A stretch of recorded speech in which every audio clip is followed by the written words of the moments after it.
And society is not well equipped for this, frankly.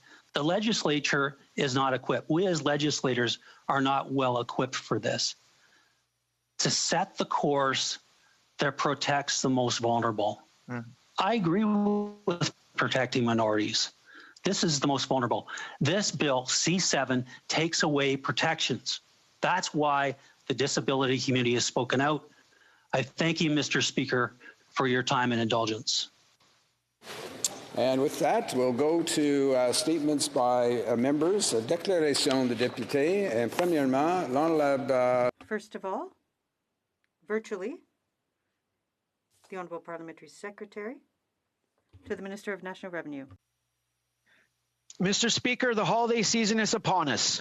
And even if our gatherings will be small, being held virtually to reduce the spread of COVID-19, I would like to wish Vaughan Woodbridge residents and all Canadians a safe and peaceful Christmas spent with loved ones.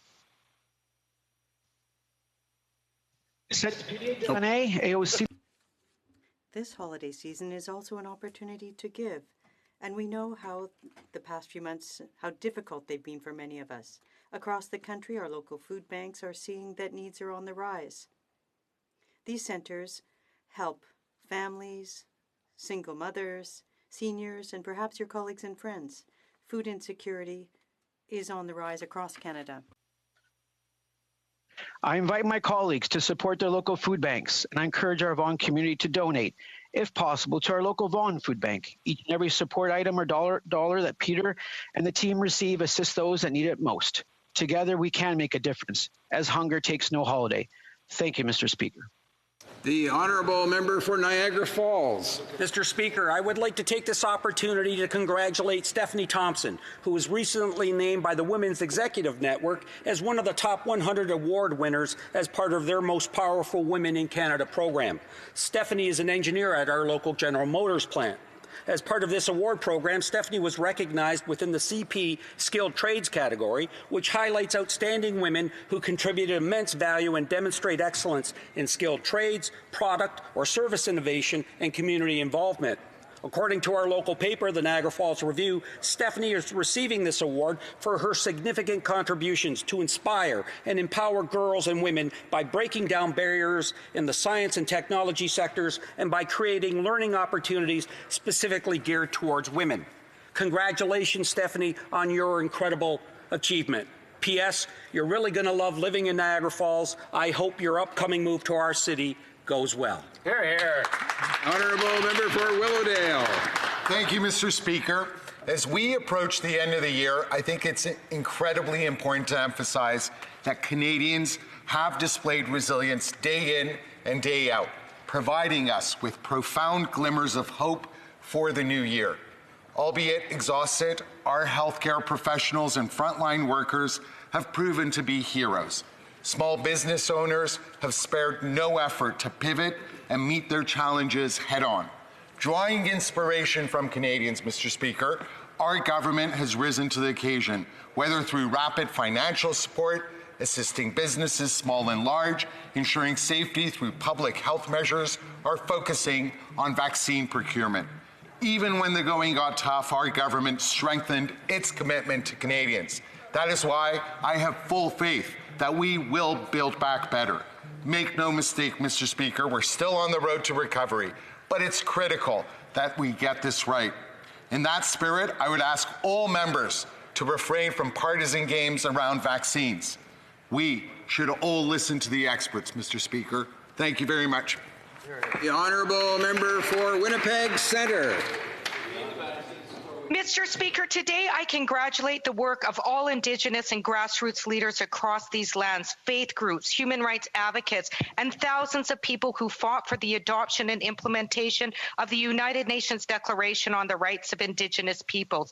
Bill C-15 is the result of decades of work by people who I walked side by side with, wrote, gathered, rallied, published fighting for human rights, including Anna Collins, Grand Chief Wilton Littlechild, Dr. Ted Moses, Steve Heinrichs, Jennifer Preston, Jennifer Henry, Kathy Moore, Thiessen, Charlie Wright, Mary Ellen Truppel Lafond, Tina Keeper, Denise Savoy, Paul Joff, Ellen Gabriel, the Member of Parliament for Scarborough Rouge Park, and my partner Romeo Saganash, who introduced Bill C-262, and so many others. Mr. Speaker, I look forward to this piece of legislation being passed to ensure that all Indigenous people in Canada have their fundamental human rights upheld. It is always a good day for human rights. And again by video conference, we'll go to the honourable member for Miramichi Grand Lake. Thank you, Mr. Speaker. Mr. Speaker, today I would like to highlight the dedication and hard work of 3 nurses from my riding of Miramichi Grand Lake. RNs Jacqueline Hare and Carolyn Sutherland and LPN Jessica Marshall were all recognized by Horizon Health Network as recipient of the 2020 Award Distinction in Nursing. Awarded posthumously, Ms. Hare was recipient in the leadership category and was praised for her passion and dedication in client care, where she helped so many in her 30-plus year career. Ms. Sutherland, an ER nurse, was honored for her mentorship and ability to lead and guide staff in the chaotic environment of the emergency department. Finally, as a nursing novice, Ms. Marshall's empathy and patience and dedication to her patient were honored. Now more than ever, we need to acknowledge and thank the hardworking healthcare professionals in our communities. And I am very proud to have such wonderful nurses selflessly serving the Miramichi area. Congratulations to all. Thank you, Mr. Speaker. The honourable member for Leeds, Grenville, Thousand Islands and Rideau Lakes. Well, Mr. Speaker, I'm rising today to bring a display of bravery of a very high order to the attention of this House. On the evening of August 7th of this year at the Newborough Lock Station in the township of Rideau Lakes, Lockmaster Dylan Carbonneau was taking a phone call when he noticed heat, fast-moving black smoke, and calls of fire from a moored boat that had burst into flames. Dylan immediately sprung into action, grabbed a fire extinguisher, and called for the help of summer students Marina Clark and Alex Dow. At great risk to their own lives and wearing only shorts and short-sleeved shirts, the trio of Parks Canada employees fought the growing inferno and saved the lives of the 2 souls on board and their dog. This selfless act of bravery that these 3 young people undertook to save the lives of strangers without a moment of hesitation is as Canadian as it gets. That's why I have nominated these 3 heroes for the Governor General's Medal of Bravery. Dylan, Marina, and Alex, thank you for your bravery. Our community is a better one because of it. And by video conference, the honourable member for Sudbury. Mr. Speaker, I would like to begin by acknowledging that I'm on Robinson Huron Treaty Territory in the traditional lands of the Atikamekw Anishinaabe. Access to clean and safe drinking water is a basic human right. Since 2015, this government has worked in partnership with First Nations communities to end over 97 long-term drinking water advisories across Canada. We know there are many more to go.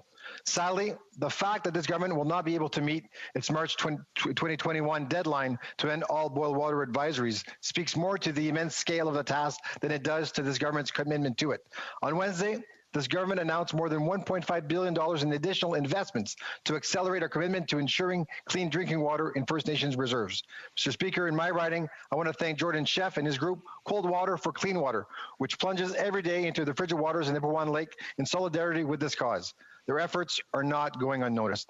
We know a lot of work remains, and the progress we have made shows our commitment to meet this important challenge. From day one, our work has been in partnership with First Nations communities, and it will remain so to ensure clean water for all.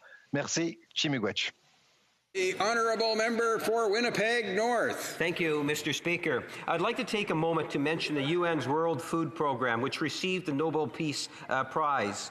And I quote the Nobel's website, Mr. Speaker, for its efforts to combat hunger, for its contribution to bettering conditions for peace in conflict-affected areas, and for acting as a driving force in its efforts to prevent the use of hunger as a weapon of war and conflict. Mr. Speaker, Canada was integral to creating this program program, and I want to highlight the work of one of its founders who grew up in Winnipeg North, Frank Sheffrin. Frank Sheffrin grew up on Selkirk Avenue, graduated from St. John's High School, and spent almost 40 years as a federal public servant. He dedicated 16 years to build the World Food Program, serving as its chair. Mr. Speaker, this program has been called the greatest success story in the UN system. Today, we are continuing this proud tradition of supporting those who need it. From leading international aid to delivering unprecedented $100 million investment to fight hunger at home during the pandemic, the Canadian government and people like Frank Sheffrin have always stood up to say no to hunger. Thank you, Mr. Speaker. Hear, hear.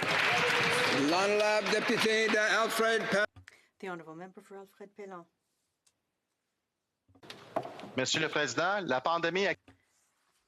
Mr. Speaker, the pandemic has created a wave of mobilization and solidarity in my community of Alfred Pellan. Businesses, organizations, and individuals have shown mutual assistance to those in need. With the holiday season around the corner, this wave of solidarity has turned into a tsunami. Creativity and ingenuity were there to ensure that everyone would celebrate the holidays with dignity, be it through food drives, clothing donations, or volunteer work. Laval residents went out of their way to continue giving to the vulnerable members of our community. During this extraordinary holiday season, I want to warmly welcome and thank the citizens of Alfred Pellan. You show that distance brings us closer together. You demonstrate the quiet strength of our community, and you show us together we will get through this. Thank you. The honourable member for Montmagny, Lille-Kamouraska, Rivière-du-Loup.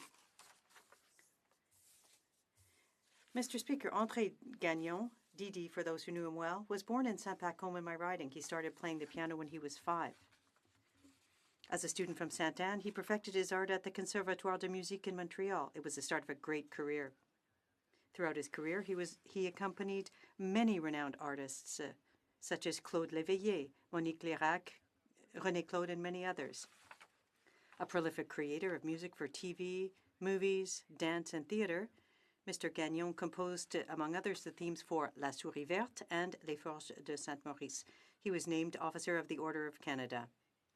Songs like Neige, Comme le premier jour, Nélégant gave us soothing music, and we will be proud each time they are played on keyboards across the world. With Kamouraska as his backdrop, André Gagnon will always live in the concert hall that bears his name in La Pocatière. To those he leaves behind, Mr. Speaker, I offer my most sincere condolences. Farewell, Mr. Gagnon. The honourable member for Foothills. Canada has lost a remarkable man, a rancher, a veteran, a man of faith, a survivor. After living an extraordinary life, Winston Churchill Parker died on November 16th at the age of 102. Winston was a proud Albertan who proudly served his country in World War II.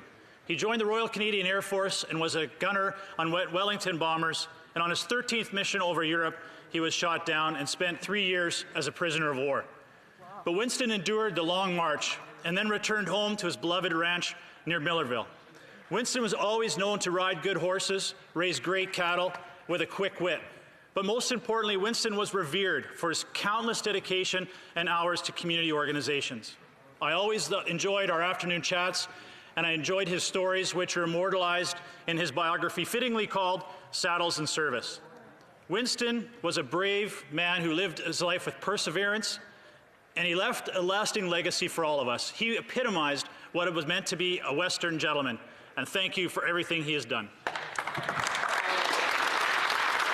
The honourable member for Sarnia-Lambton. Mr. Speaker, Canadians who are waiting for a COVID-19 vaccine are disappointed with this Liberal government.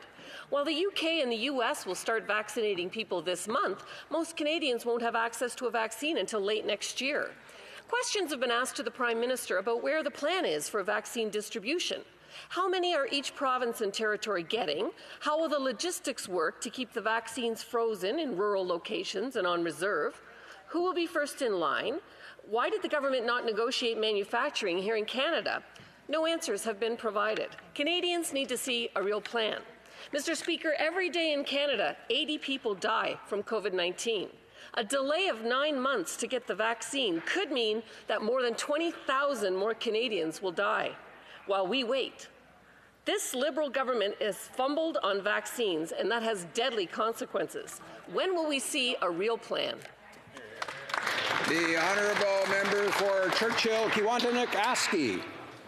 Mr. Speaker, people are scared. The second wave of COVID-19 is ravaging communities. Nowhere is this more the case than in Indigenous communities. Shamattawa in Manitoba has a test positivity rate of 50%. Now is the time for leadership. I commend the many First Nations, Métis, and Inuit leaders. I acknowledge the engagement of the federal ministers, but things are getting worse by the hour. We need a decisive response.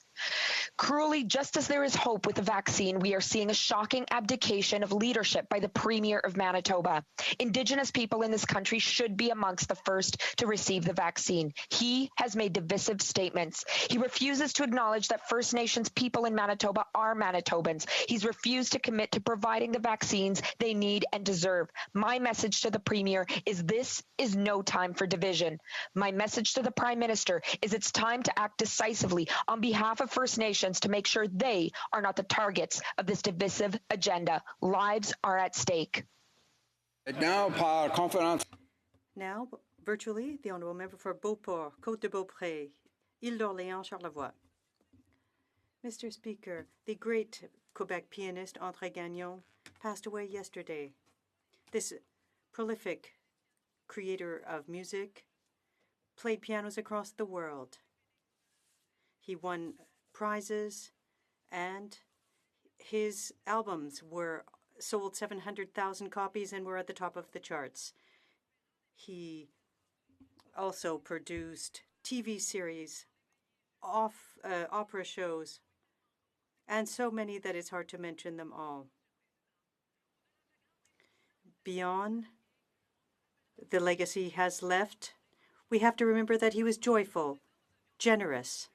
He and I had the same dentist, and one time he told me that he was going to the dentist to have a crown, and he said, "My fingers smile on the keyboard, but I do need to take care of my teeth." We'll miss him. On behalf of the Bloc Québécois, I offer my sincere condolences to his loved ones and to the people of the province. The honourable member for Flamborough-Glanbrook. On Tuesday afternoon, Mr. Speaker, Jude Strickland was walking home from school when he was hit by a truck. It's with a heavy heart that I inform the House that young Jude passed away. He was only 11 years old.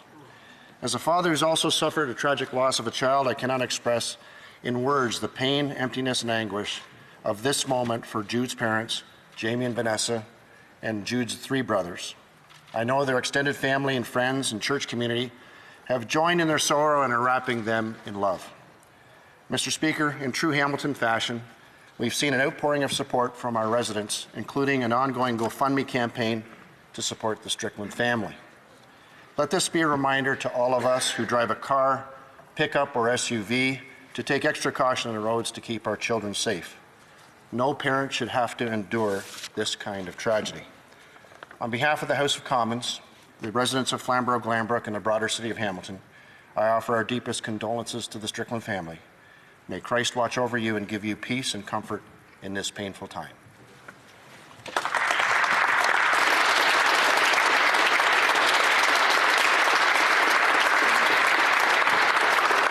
And by a video conference, the honourable member for Newmarket, Aurora. Mr. Speaker, last week the Newmarket Chamber of Commerce held their 31st annual Business Excellence Awards to recognize the many achievements and the important contributions that small businesses have made to our community. This year, they've shown exceptional resilience by adapting to these new times, while continuing to support generously those who are in need. And today, I'd like to congratulate all of the nominees and, of course, this year's winner, Nature's Emporium, the Red Thread Brewing Company, the Best Western Voyager Place Motel, New Make It, Benson Curley IFG, CPG, Aerospace, Optimum Pharmacy, Abuse Hurts, Eyes on Stonehaven, RC Design, and Needham Promotions. Mr. Speaker, small businesses are the backbone of our local economy, but to that I'll add They're the heart of our communities. Thank you, Mr. Speaker, and once again, congratulations to all. Oral questions. Questions orales. The Honourable Member for Louis Saint Laurent. Mr. Speaker, in a few days, the UK will have access to a vaccine. And the US, the Germans, will also be vaccinated, but not Canadians, because this government did not make the right choices. We remember a few days ago the Prime Minister said that we're not at the head of the list because we don't produce them. And can the Prime Minister explain why Pfizer is distributing today vaccines in England that are being produced in Belgium?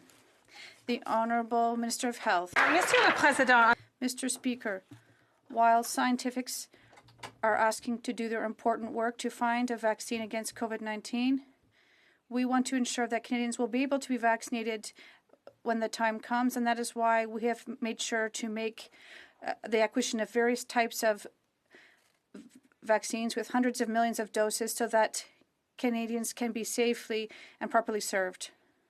When they published promising results, and we are going to continue to work with all of our partners to ensure that Canadians will have access to vaccines when they will be available. Thank you. The Honourable Member for Louis Saint Laurent. Today, I'd like to thank the Minister for her answer in French, but not because she speaks in French that I agree with her, because, Mr. Speaker, this government says one thing and then something else. Remember, there was a communique from the Prime Minister that said vaccines will start in November, and now it's December 4th. The Minister of Health and Innovation said that it'll happen this fall. Well, there's still a few days left this fall, but that doesn't seem like it's going to happen. Can the government be clear and tell us directly when will we have access to a vaccine? The Honourable Minister for Health. Mr. Speaker, we're working hard to ensure that Canadians will be able to be vaccinated when the time comes. Once we will have vaccines approved in Canada, we'll work with the provinces and the territories to create a distribution plan so that Canadians can be vaccinated. Our approach has always been science-based, and nothing will change in this respect. We'll be working in cooperation with experts such as the Consultative Council on Vaccination and other health experts, and we'll ensure that Canadians will be safe from COVID-19. The Honourable Member for Louis Saint Laurent. Yesterday, the General Fortin deployed the vaccination preparedness plan, and we saw what a real leader is. We finally saw someone who is managing things properly and someone who knows where they're heading. That is a real general, not like so many leaders we have here. Yes, Canadians can have confidence in their military, but for them to be efficient, they need ammunition. And what is ammunition? Vaccines. When will Canadians have access to a vaccine? A real leader is the Prime Minister, who has been putting together a plan with all of our departments, including the Canadian Armed Forces. And I want to thank Major General Danny Fortin and, in fact, the military folks that have been working with the Public Health Agency of Canada for several months, making sure that we have the skills that we need embedded into the Public Health Agency of Canada so that we can actually support provinces and territories to immunize people. Let's be clear, Mr. Speaker, provinces and territories have expertise immunizing people. They do so every year, 16 million with the influenza vaccines this year, and this will be no different. We'll be there to support them in that job. Honourable Member for Battleford's Lloydminster. Mr. Speaker, we have nowhere near enough rapid tests to isolate infections and protect our seniors. And now with no real plan, this government is also failing our seniors on vaccines. Seniors are tired. They want their lives back. They have already missed out on birthdays and family gatherings, and now the Prime Minister wants them to miss Christmas too. Mr. Speaker, what next does the Prime Minister want our seniors to miss? Good question. Honourable Minister of Health. Mr. Speaker, first let me thank Canadians who are making extraordinary efforts and sacrifices to protect each other, in fact.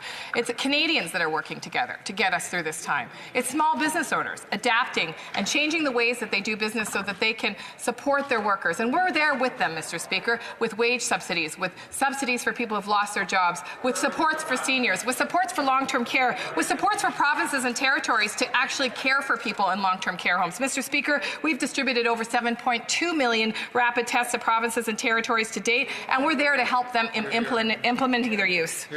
Member for Battleford's Lloydminster. I'm sorry, Mr. Speaker, but that answer is not good enough. Our seniors have been isolated and separated from their loved ones for not weeks, but months. They need to know that there's a real plan to navigate through this pandemic.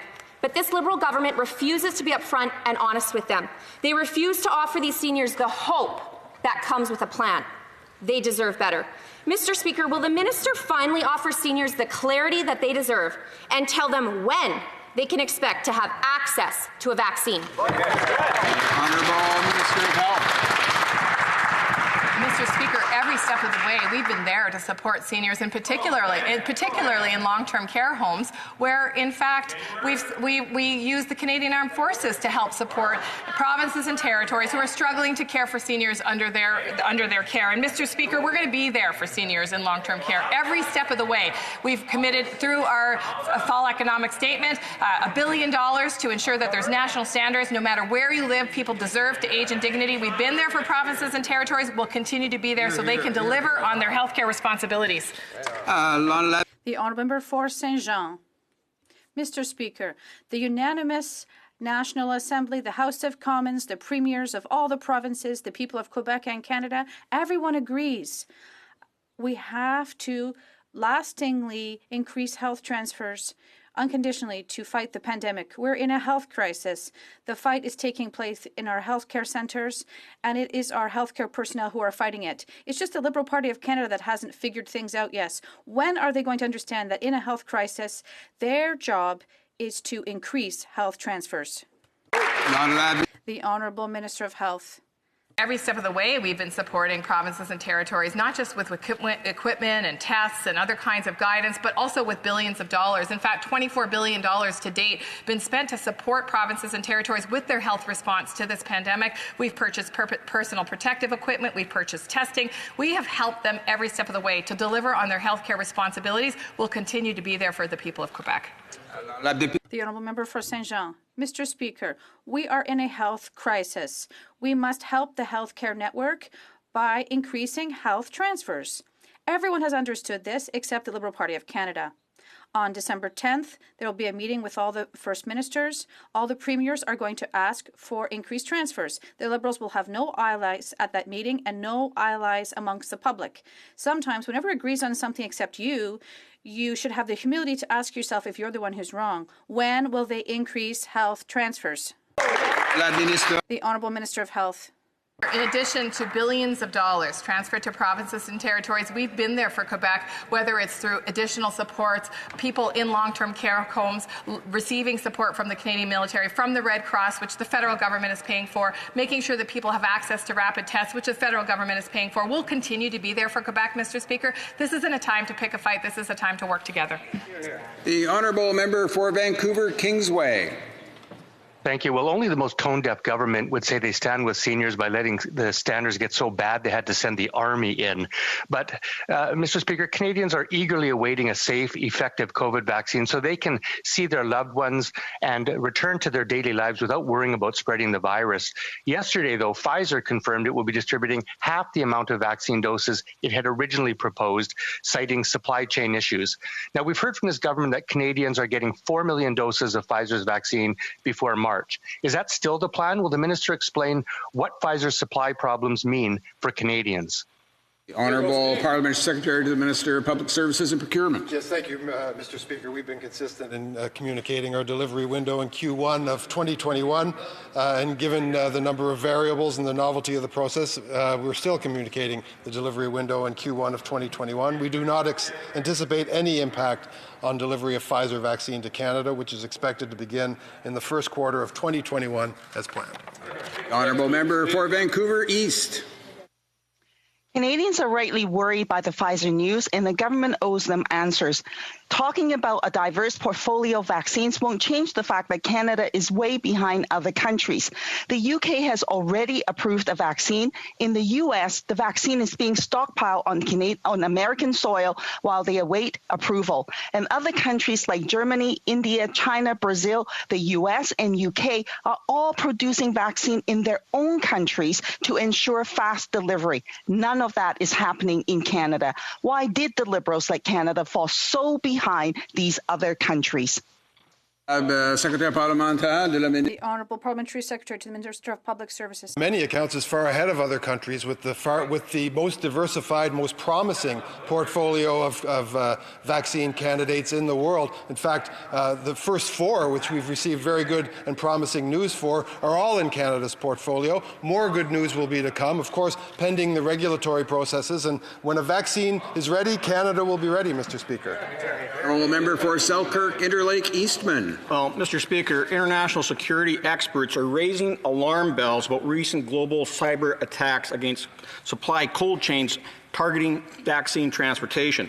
This is a direct threat to Canada's vaccine rollout, but the Liberals have their heads in the sand. This Liberal government has already ignored the advice from our Five Eye partners when it comes to banning Huawei. Is the Prime Minister taking this threat seriously, or is he ready to gamble with the lives of Canadians and just roll the dice? Honourable Parliament Secretary to the Minister of Public Services and Procurement. Mr. Speaker, this government has repeatedly risen to the occasion when it comes to procuring PPE for Canadians, when it comes to assembling the best vaccine candidates perhaps in the world, when it comes to supplying provinces, collaborating with provinces. Briefly, Mr. Speaker, we've come up with, at every step of the way, a response to this unprecedented pandemic. What we haven't come up with, though, is a response to the member from Hastings, Lennox and Addington, a member that member sits in caucus with every week, that he should turn around and stop this anti-vaxxing nonsense, stop this anti-science campaign, and get on the program with communicating with Canadians. Selkirk, Interlake, Eastman. Oh, Mr. Speaker, this is why Canadians don't trust this government, because all they get is political rhetoric. It was recently revealed that the Canadian Armed Forces are preparing for the potential criminal and cyber attacks that could attack our vaccine distribution network, but the Liberal government's track record when it comes to cybersecurity is just abysmal. You know, they don't have the guts to ban Huawei from our 5G network and rarely prosecute cybercrime in this country. How can Canadians trust this Liberal government to protect our desperately needed COVID vaccines? Parliament Secretary. Well, again, Mr. Speaker, we've come up with every day, and in fact, we're briefing Canadians now every week on the process and on the progress of our distribution and logistics effort, and there'll be more news on that today, Mr. Speaker.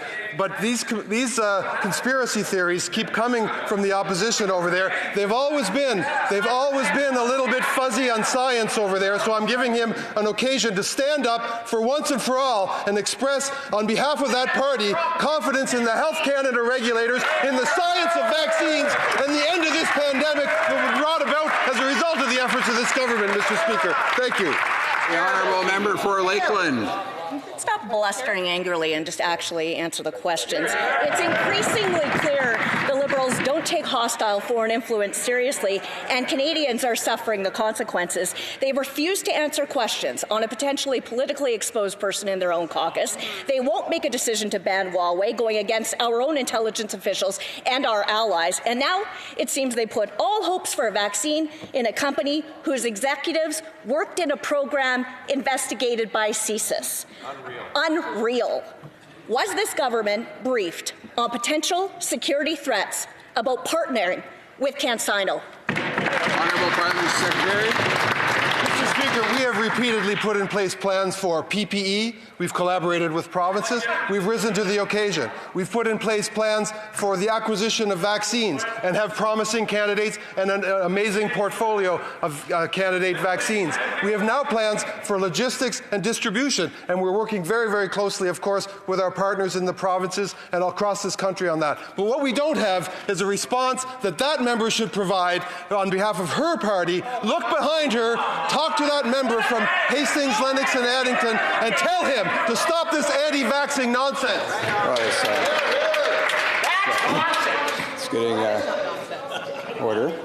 It's getting more difficult to hear the exchange in here. It is Friday after all. And the honourable member for Lakeland. Again, a really long answer and lots of blustering and berating, but no actual concrete answers on the question I asked. So I think here's the truth. If the Liberals actually took security officials seriously and actually listened to them, Canada wouldn't be so far behind the rest of our allies. Right. On Global News, a former CSIS official said this government is ignoring security warnings and lacks a coordinated plan to combat the risk from China. He said, quote, "The right hand doesn't know what the left hand is doing, and the National Research Council has been abused by China before in this way." So how could the Liberals just ignore all the security threats when partnering with CanSino? The Honourable Parliament Secretary, Minister of Public Services and Procurement. We've been negotiating vaccine candidate agreements since last summer, and we have a very diversified portfolio, and we're very, very confident in the promising news, of course, that comes out. But what we wanted to understand here, and what I think is very important for this member to do, is to stand up on behalf of her party and put an end to these crazy anti-science, anti-vaxxing, anti-end of pandemic conspiracy theories that emanate from the dark recesses of the Conservative Party. The honourable member for Kelowna Lake Country. Mr. Speaker, we are now just 5 sitting days away from the House of Commons rising, and yet the government has still not given any indication when they will be bringing legislation to Parliament on the Canada-UK trade agreement. Their deadline is the end of this month. The International Trade Minister talks about predictability and stability for businesses, and yet businesses have no idea what's in the text of this agreement. They have no idea if there's no new processes or paperwork. So when is the Minister going to be releasing the text of this agreement and bring it to Parliament? Honourable Parliament Secretary to the Minister of International Trade. Thank you very much, Mr. Speaker. And as the member well knows, we have welcomed to committee many industry representatives. We are protecting, through the transitional trade agreement with the United Kingdom, our agriculture sector, our seafood sector, our auto industry. They know that we are working on mitigation measures in the event that the transitional trade agreement does not come into force on the 1st of January. And our legal teams on both sides of the Atlantic are working very hard in order to get the text to us as quickly as possible. Honourable member for Kelowna Lake Country. Well, Mr. Speaker, if the government is not going to get this done by their own deadline of December 31st, exporters are facing tariffs in industries like lobster and auto and seafood and beef. So I've asked the International Trade Minister numerous times on what her plan is if exporters are forced to pay tariffs by the end of the year. Can the Minister name one part of the plan, just one part, or will she continue to leave exporters and businesses in the dark, just like parliamentarians? Honourable Parliament Secretary to the Minister of International Trade. Mr. Speaker, we have spoken to our hardworking members of the industries, of the seafood industry, of the auto workers industry, of our agriculture industry. They know that we have their backs. We worked hard for them in order to get a very good transitional agreement in place, and we are working hard in order to have a parallel mitigation strategy should the trade agreement not come into force on the 1st of January. Our industries know this, and they have confidence in this government. The Honourable Member for Salaberry-sur-Roi. Mr. Speaker, the National Assembly, the Government of Quebec, the mayors of Quebec's 6 largest cities, and the majority of members from all parties in this House agree. It doesn't happen often, so let's take advantage of it. Everyone agrees that the Charter of the French language should apply to companies under federal jurisdiction in Quebec. The only dissenting voice is the Liberal Party of Canada. They talk about the importance of French in Quebec, but they're the only ones who are not committed to taking action. Will they or not apply Bill 101 to companies under federal jurisdiction? The Honourable Minister to the Parliamentary Secretary. Mr. Speaker, official languages are the basis of our country. The situation of French is particular. There are thousands of Francophones in Quebec and an ocean of Anglophones. It is our responsibility to protect and promote French not only outside of Quebec but also within it. And that is why we're going to continue to invest in protecting it. We tabled legislation. Well, we will be ready to do so to take action and to promote French. and we will be reviewing the OLA in that respect. Thank you. The Honourable Member for Salaberry-sur-Roi. Mr. Speaker, in addition to all those I've named, there's the Union of Agricultural Producers of Quebec, the Union of Artists, and at least 3 major unions. Everyone in Quebec agrees that the Charter of the French language applies to companies under federal jurisdiction. Everyone except a handful of members of the Liberal Party of Canada. The Liberals are on their own, Mr. Speaker. Why are they unable to put an end to this false debate, since this is in fact a consensus? Why are they unable to say, yes, Bill 101 is going to apply to companies under federal jurisdiction? The Honourable Parliamentary Secretary. Mr. Speaker, for the first time in the history of our country, the Government of Canada recognized that we have to protect Francophones and the French fact in Quebec. Quebec has to be able to thrive everywhere in North America. We also have to protect our minorities, linguistic minorities. We're working very hard, and we encourage members of all political parties to work with us and to be able to produce legislation in the best interests of North American Francophones. Member for Regina Lubin. Mr. Speaker, when I asked this government yesterday about the nearly 600 USW 5890 members that will be working their last shift just a week before Christmas, this government's response was arrogant, dismissive, and quite frankly, disrespectful. The 2 ministers bragged about their CERB and CEWS programs like they themselves are Santa Claus, bringing the gifts of government programs to these hardworking Canadians. The problem is, Mr. Speaker, these hardworking men and women don't want government programs to support their families. They want to go to work and earn a paycheck. Why is that concept so hard for these out-of-touch Liberals to understand? The Honourable Minister of Labour. Mr. Speaker, I'd like to thank the member for the question. I want to assure all Canadians our government has been there for workers throughout this pandemic and before the pandemic. Let's look at some of the measures we've put in place.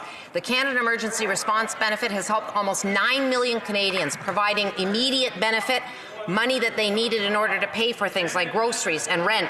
The wage subsidy, which has kept a strong relationship between employer and employee. Why? So that we can come back with a strong recovery. That relationship is important. And, Mr. Speaker, we've gone beyond federally regulated. We've offered support to provinces and territories. $3 billion for a top-up to help essential workers. $2 billion in PPE, $19 billion in a safe restart. We will always be there. The Honourable Member for Flamborough-Glanbrook. Speaker, when hundreds of steel workers are laid off in Regina, it sends shockwaves all the way across the country, all the way to the Hamilton steel industry. Speaker, the local union leader in Regina said the Canadian steel industry is struggling because new projects are being built with cheaper offshore alternatives instead of product produced in Canada. It's time for the government to change their anti-energy policy and broken infrastructure plan. Otherwise, our steel sector will remain in jeopardy. What's the government doing to ensure steelworkers across Canada won't be facing further layoffs this Christmas? Honourable Minister or Parliamentary Secretary. Mr. Speaker, our hearts go to the workers at Evraz who are facing this very difficult moment. Our government has approved and supported the construction of major pipeline projects, including Line 3 replacement projects, TMX, KXL, and GTL 2021. From the beginning of this crisis, we have taken action to support workers. We invested $1.7 billion to create thousands of jobs for the remediation of inactive and abandoned wells, and have been supporting the sector with a 75% wage subsidy that has kept millions of Canadians working. We'll continue to support Canada's energy sector workers. Workers are at the heart of everything that we do. Thank you. Honourable Member for Foothills. The United Kingdom has approved a COVID vaccine and will begin distributing to its citizens. Canadians wait. The United Kingdom has reduced its quarantine times because of rapid testing. Canadians wait. The United States has now reduced quarantine times as well with rapid and home-based testing. Canadians wait.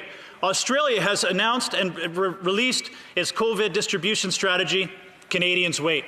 While the rest of the world rolls out vaccines and rapid testing, why is this health minister forcing Canadians to wait while mental health deteriorates and suicide rates reach a crisis level? The Honourable Minister of Health. Well, Mr. Speaker, unlike the party opposite, opposite. We follow public health advice, and we follow the advice of scientists, of researchers, of medical officials, and that's how we've made every decision, Mr. Speaker, based on science and evidence. We're going to continue to work with our public health officials, with the scientists, with the provinces and territories to make sure that we do our best to keep Canadians safe. And in regards to mental health and addictions support, Mr. Speaker, I'd remind Canadians that wellnesstogether.ca has a number of supports, including access to therapists and counsellors. The honourable member for Niagara Falls. Mr. Speaker, 5 months ago, the two bridge commissions in my riding wrote to this government seeking financial relief. They received no response. In October, I asked the government about this during question period. Again, no response. 2 weeks ago, I hand-delivered the Minister of Public Safety a letter on this request. Still no response. On Monday, we learned the federal government is providing financial relief to some international bridge crossings, but not all, despite each playing a vital role in supporting our economy. Speaker, why does this Liberal government not believe in fairly supporting all international bridge crossings during this pandemic? Hear, hear. The Honourable Minister of Transport. Mr. Speaker, contrary to what my colleague just said, we are very much aware of the fact that there has been reduced traffic across our international bridges, and we're very much aware of the situation. Thank you.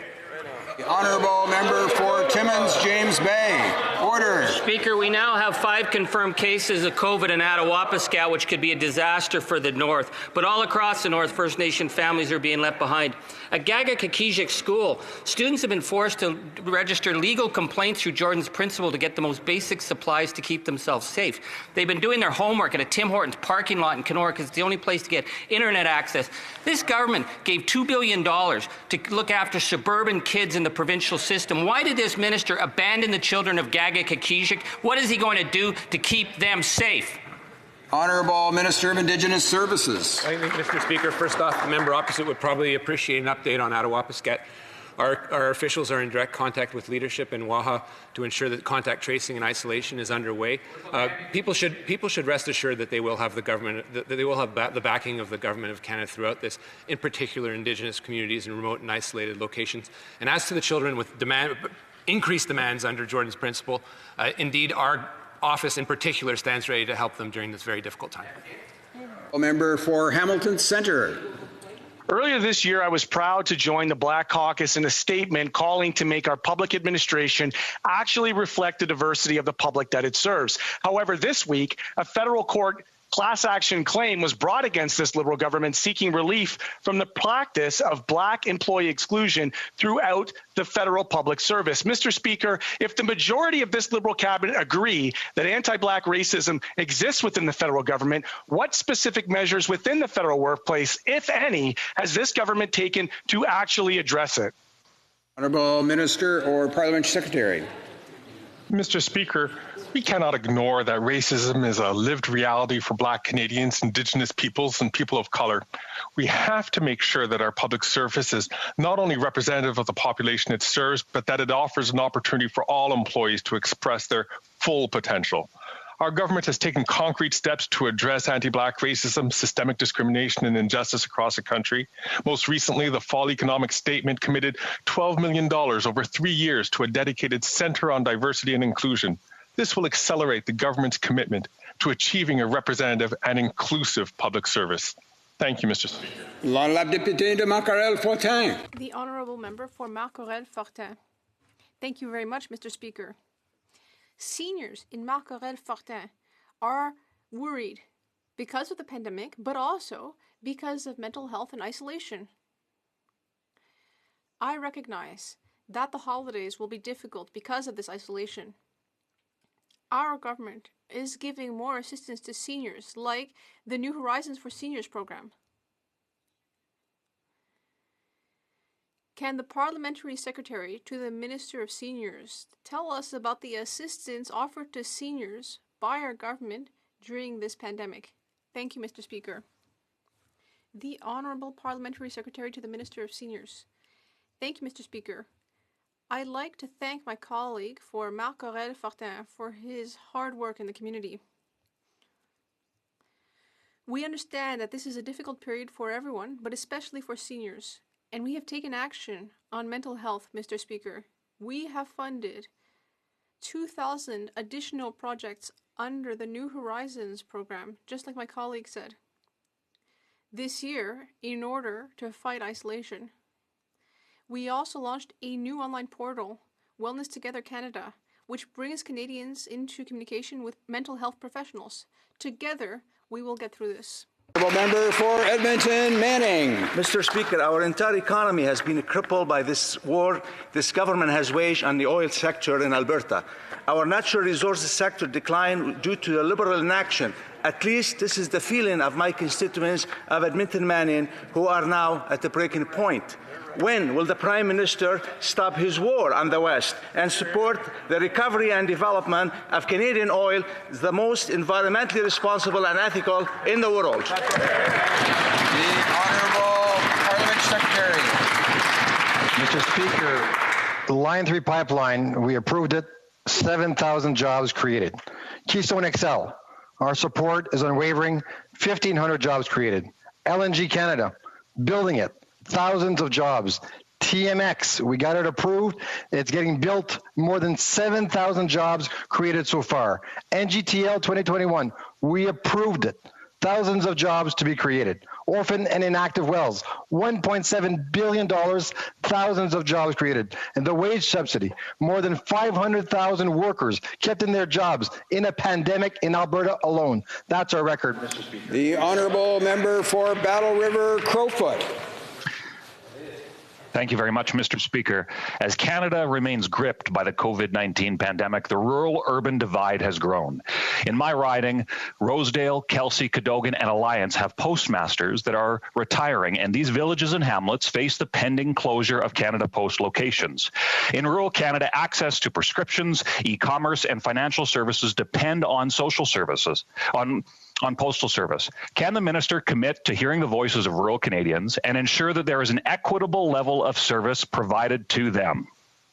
Well, Parliament Secretary to the Minister of Public Services and Procurement. Well, in fact, Mr. Speaker, it is this government that has scrapped the Harper Plan to dismember Canada Post and kept home delivery in place, has kept the financial capacity of that corporation going, has kept employees working at Canada Post, and heaven knows, Mr. Speaker, during this pandemic, what would we do without the men and the women of Canada Post in rural Canada, in urban Canada, and right across this Canada who are helping Canadians get through this pandemic. Thank you to Canada Post.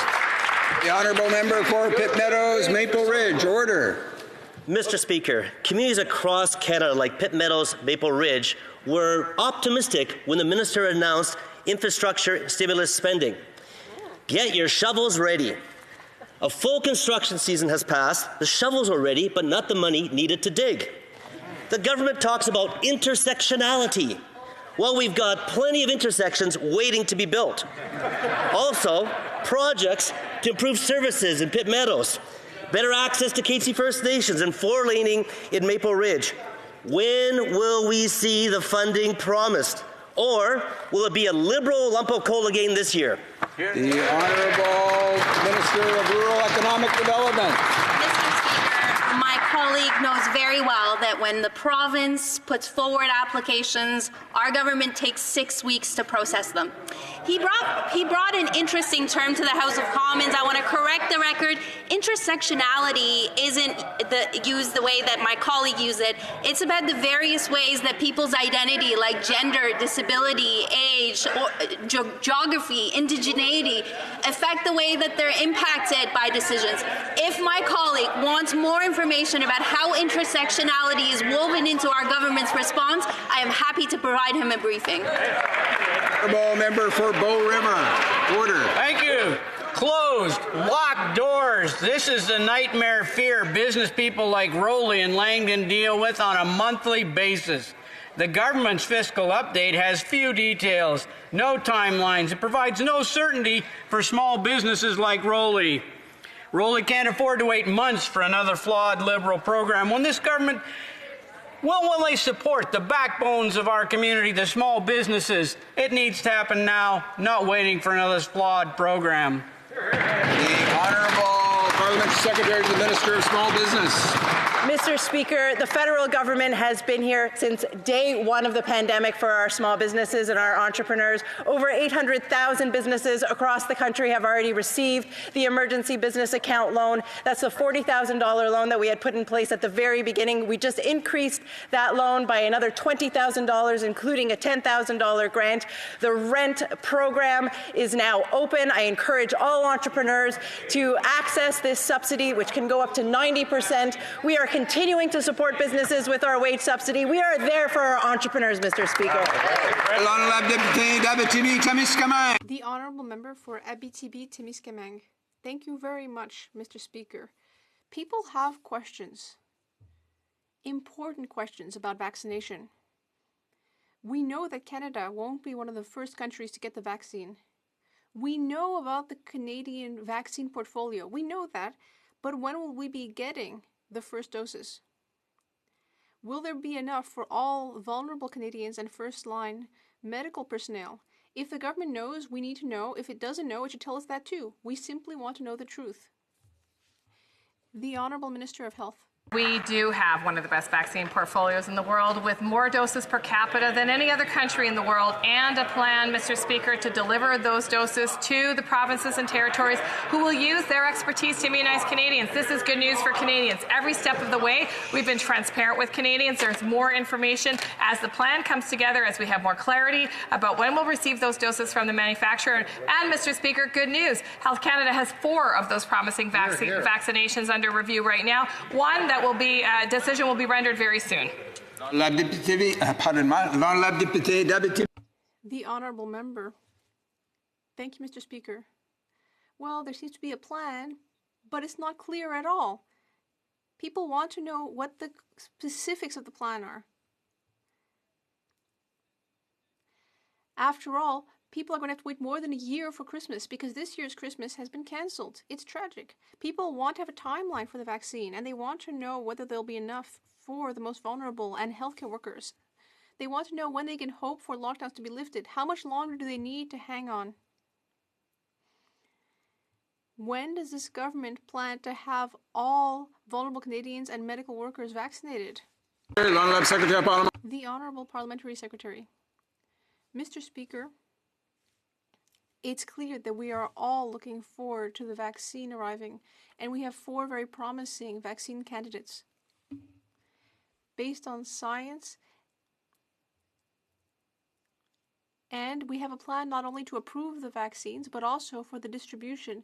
Health professionals and scientists will guide us when it comes to how that plan will occur and the order in which people will receive vaccines. The Honourable Member for Mégantic-l'Érable. Mr. Speaker, I have a simple, clear, and easy question for this government. Since the beginning of the week, the official opposition and the Quebec nation have had a very clear request. Will this Liberal government enable Quebecers working in Quebec to speak French at work by applying Bill 101 to federally regulated businesses? The Honourable Parliamentary Secretary. Mr. Speaker, this is the first government in the history of this country to recognize that French in Canada, particularly in Quebec, faces challenges and difficulties. Given its existence in North America. Therefore, I would ask all colleagues to work with us so that we can table a modernized Official Languages Act which protects French in Quebec and other minorities. The Honourable Member. By Christmas? We'll see. Mr. Speaker, I think that the President of the Treasury Board is losing control of his Secretariat. This week at a committee, the Parliamentary Budget Officer said that the Treasury Board had lost control of accountability. No one knows what the government is spending in real time. And the President of the Treasury Board has also totally lost control of official languages in government. The We Charity contract did not have a trace of a linguistic analysis. The situation is very serious, Mr. Speaker. Who is going to do something about the President of the Treasury Board? The Honourable Parliamentary Secretary. Mr. Speaker, our government is determined to ensure that our programs and services deliver for Canadians. When it comes to the Canada Student Grant Review, public servants under the Treasury Board explored various options and exercised due diligence. Ultimately, it was felt that the necessary powers and transfers were present to establish the program. The Treasury Board admitted he violated Treasury Board rules on the $900 million WE deal. He admitted he failed in his obligation to perform the required official languages analysis on the WE deal just so they could line the pockets of Liberal insiders. Monsieur le Président, je suis un... Mr. Speaker, I am an Edmonton MP. I'm an Anglophone. I defend French. Why does the Francophone member for Quebec not defend French? The Honourable Parliamentary Secretary to the President of the Treasury Board.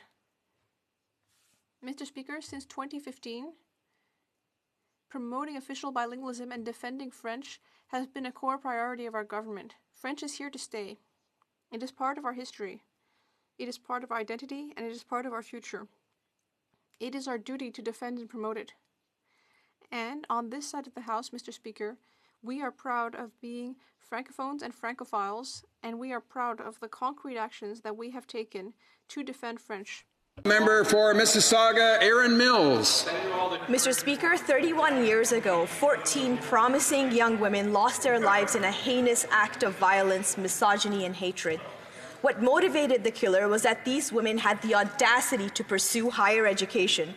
We must remember the tragedy of December 6, 1989, not only to continue fighting for the advancement of women in our communities, but also to strengthen gun control.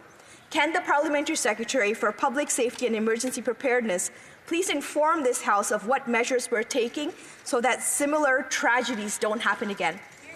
The Honourable Minister or Parliamentary Secretary for Public Safety. Merci, Monsieur le Président. Je veux d'abord remercier. Thank you, Mr. Speaker.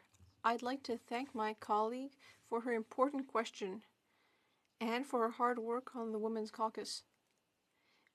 This Sunday, we will be solemnly remembering the tragedy at École Polytechnique in Montreal 31 years ago. That tragedy reminds us that gender-based violence still exists and that we must do everything we can to reduce it and to control firearms.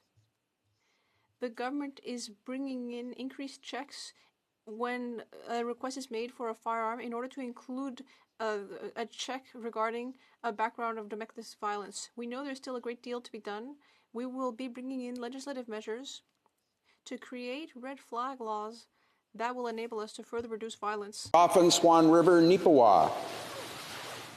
Mr. Speaker, the Freshwater Fish Marketing Corporation is among this government's most troubled federal agencies.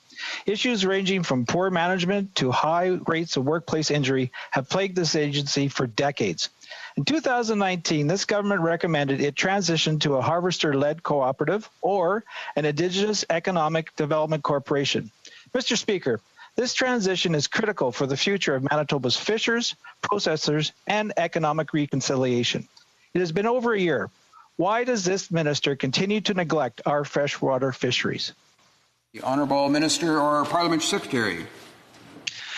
Mr. Speaker, we understand how important the Freshwater Fish Marketing Corporation is to ensuring that harvesters and fishers can get their fish to market. We have made sure throughout this COVID crisis that we have had harvesters' backs, making sure that the harvesters' benefit applies to fishers and harvesters right across the country. When it comes to the future of the Freshwater Fish Marketing Corporation, we're going to continue to work with Indigenous nations and our provincial partners to make sure that there is a solid future for fishers of freshwater fish. Thank you, Mr. Speaker. By video conference, the Honourable Member for Chatham, Kent, Leamington. Thank you, Mr. Speaker.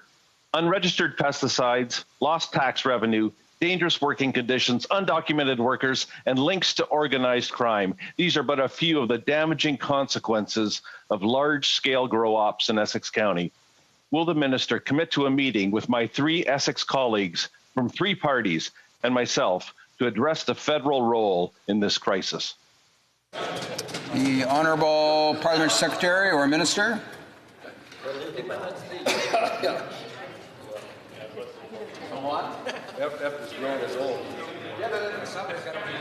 The Honourable Minister of Health. Mr. Speaker, we're always interested in meeting with members of the opposition to discuss concerns they have in their ridings.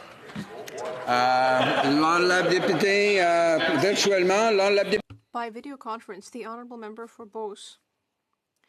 Mr. Speaker, identity theft is a scourge in our society, especially since the CERB was brought in. My constituency team has received calls from people who may be experiencing fraud. They have tried to warn the CRA, but they find themselves waiting for hours on the phone, and in many cases they get hung up on. My staff has also been trying to contact the CRA. They don't get an answer. Apparently there are technical difficulties, and even if you send an email, there's a long waiting period. People are stressed and worried. Mr. Speaker, this government has promised to fight fraud. How could it do that if it doesn't listen to Canadians? The Honourable Parliamentary Secretary. Mr. Speaker,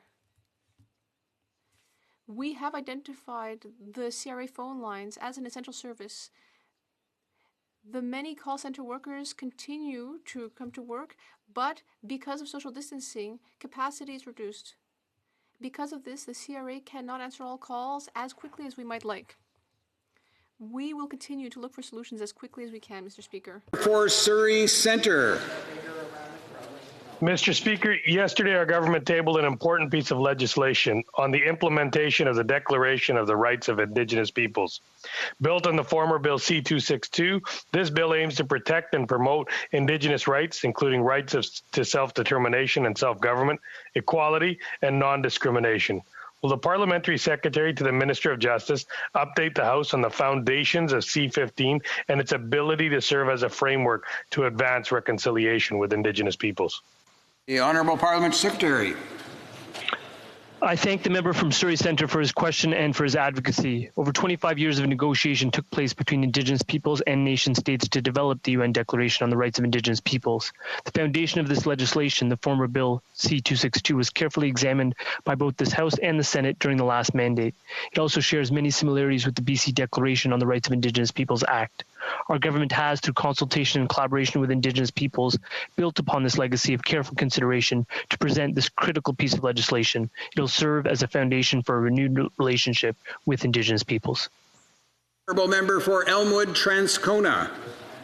Mr. Speaker, the Truchon decision has caused a lot of real worry for people living with disabilities in Canada. In the wake of that decision and the changes to medical assistance in dying, we have to ensure that all Canadians with disabilities have enough resources to avoid the terrible choice between a life of poverty and suffering or a premature death. Yesterday, we called on the government to establish a bold new income support program that will lift all Canadians living with disabilities out of poverty. Will the government work with us to deliver that support to people with the same urgency they gave their Bill C-7, instead of repeating the unacceptable delay we saw with the emergency one-time payment earlier this year? The Honourable Minister or Parliament Secretary. I thank the member for the question and would emphasize that what Bill C-7 strives to do is ensure that we have a regime that protects persons who are vulnerable with adequate safeguards and all the time respects individual autonomy and competence. With respect to supports for persons with disabilities, this is something that the Minister and the entire governmental team has been working on diligently. We will continue to hear those voices and those calls for support and continue to work to deliver that important support. Thank you. Ça va conclure les questions orales pour aujourd'hui. That concludes question period for today. Tabling of documents. Député de Mégantic. The Honourable Member for Mégantic-L'Érable on a point of order. Thank you, Mr. Speaker. During question period, the Parliamentary Secretary to the Treasury Board replied, and so I will seek unanimous consent to table the following document, saying that federal institutions must ensure that initiatives submitted to Treasury Board are subject to systematic analysis with respect to official languages obligations. This is very important, Mr. Speaker. Alors, puisqu'il s'agit d'une Because this is a hybrid session, for clarity, I will ask those who are opposed to please say nay. All those opposed to the motion will please say nay.